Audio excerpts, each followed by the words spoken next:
Coming up to 16 minutes after 8 o'clock. Not hard to find David Magley in a crowd. The former NBA player towers above most of the fans courtside at Island Storm games. He'll talk to anybody. He goes out his way to do it, actually.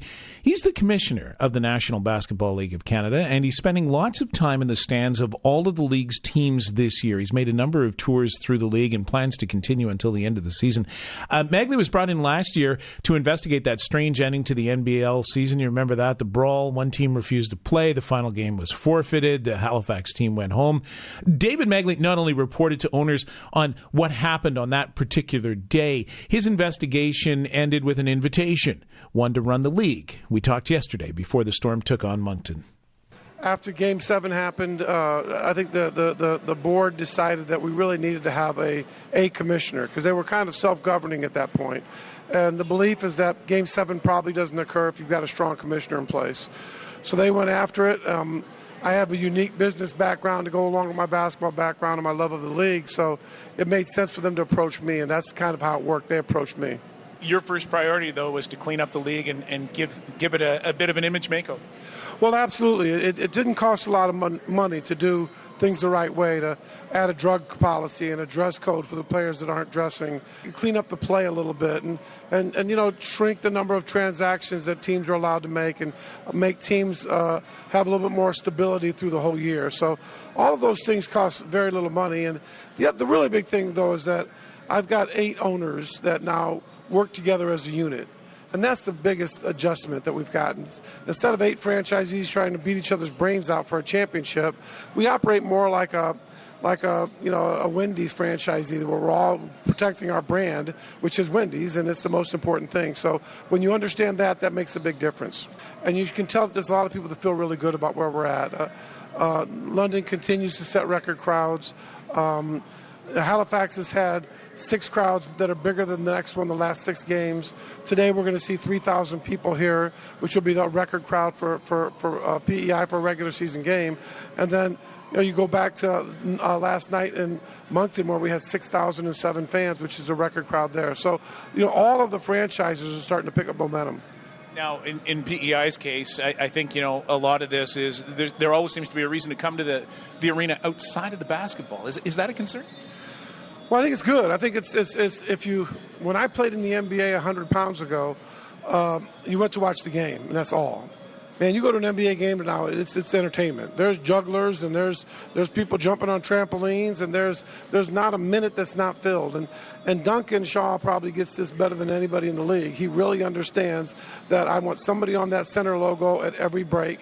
And he's got the jumpy houses, and he's got people in the community that are constantly coming out, because that's the one thing we can really do that no other team can do in this country is we can impact lives because we look so different than everybody else. Not many people in Charlottetown look like our players. So when they have a chance to step in and do things the right way, it makes a big difference. A little bit of negative press in one of the New York papers talking about the league, but is that just not indicative of any league has buses that break down and players who are jumping around from team to team? Yeah, I mean, I think they probably had the agenda to make it look like a minor league feel, when we're really fighting that image. But we're still in the New York Times, and that's nothing to complain about. This past year, we've got our scores being in the Toronto paper. We've been in the Forbes magazine. We're getting a lot of national. I've been on CBC National News. We've been on the NPR in the U.S. So we're getting a lot of national press, and it's not all that we're a minor type league. When you really think about it, if the Toronto Raptors didn't exist, we would be Canada's national league. And we would be treated just like the European leagues and the South American leagues and the Asian leagues. And that's really what we are. And that's as we grow and we expand and we continue to be here longer and longer, that's what's going to happen. Yet every time you stand in front of a microphone, and you're about to do it again, you have to talk about the viability of the league. Yeah, but the reality is that, we're at new ownership that's coming in.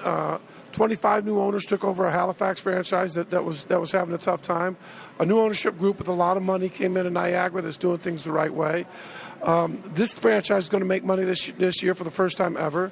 London makes a lot of money. New money just came into Windsor. St. John has new blood coming into it. Moncton has 4 new owners that are coming in. So there's a lot of commitment. The viability probably isn't as scary as people might think. It's a very well-funded league and becoming even better. Are you looking west of the Ontario border, or are you sort of deciding to concentrate on what you have right now and make it a better product? Well, I think ultimately you'll see West will happen, whether it's this year or next. West has to come with 4 teams. So we have to make certain we find the right people that can do that. Ontario has 2 or 3 more teams. Quebec has probably 2 or 3 teams we could put in. We got Cape Breton coming in the Maritimes. So, yeah, you could see another 5 to 8 teams in this area, in our current footprint. But ultimately, I think we need to have 4 to 8 teams out west as well. And it's just a matter of time till we do that. A TV deal. Well, that happens when all this comes together. What happens with TV is that we could have one tomorrow, but we'd have to pay for it. And if I'm going to raise $40,000 for a game, I want that to go into owner's pocket, not to go into a television station's pocket for a production cost. So there's probably a time when we get enough new teams, we have enough revenue that we do a game of the week nationally on TSN or Sportsnet or something like that. And with the Toronto paper starting to pick up our scores, I think it's going to be easier to justify, especially as we get out of our current footprint. That helps when we're all the way across the country. Appreciate your time. Thanks so much. Thanks so much. Appreciate it. That's David Magley, who's the commissioner of the National Basketball League of Canada, in town yesterday for a visit. Plans to be back again a few more times before the end of the season.